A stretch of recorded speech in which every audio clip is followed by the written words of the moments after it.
మన bank options Vizag channel మీకోసం మంచి 3 BHK ఫ్లాట్ అయితే తీసుకొచ్చింది. ఈ 3 BHK ఫ్లాట్ వచ్చేటప్పటికి బక్కన్నపాలెం మధురవాడలో ఉన్నటువంటి 3 BHK ఫ్లాట్ ఇది.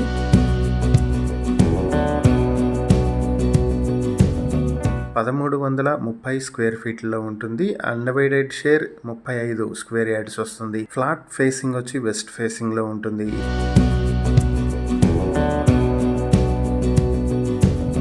ప్రాపర్టీ మీ సొంతం చేసుకోవాలనుకుంటే బ్యాంక్ ఆప్షన్ స్టార్టింగ్ ప్రైస్ 47,79,000 రూపాయల నుంచి ఆప్షన్ మొదలవుతుంది. Option date June 19, 2026. ఈ ప్రాపర్టీకి సంబంధించి మరిన్ని వివరాలు మీరు తెలుసుకోవాలి అనుకుంటే స్క్రీన్ పై కనిపిస్తున్న మా ఫోన్ నెంబర్లకు వెంటనే కాల్ చేసి ఈ వీడియోకి స్క్రీన్ పై మేమిచ్చిన యాడ్ నెంబర్ కనుక తెలియజేసినట్లయితే ఈ ప్రాపర్టీకి సంబంధించిన పూర్తి వివరాలు మేము మీకు అందిస్తాం. ఇలాంటి మరిన్ని వీడియోల కోసం మా ఛానల్ను సబ్స్క్రైబ్ చేసుకోండి. అలాగే మా ఇన్స్టాగ్రామ్, ఫేస్బుక్ పేజెస్ను ఫాలో చేయండి. Thank you for watching.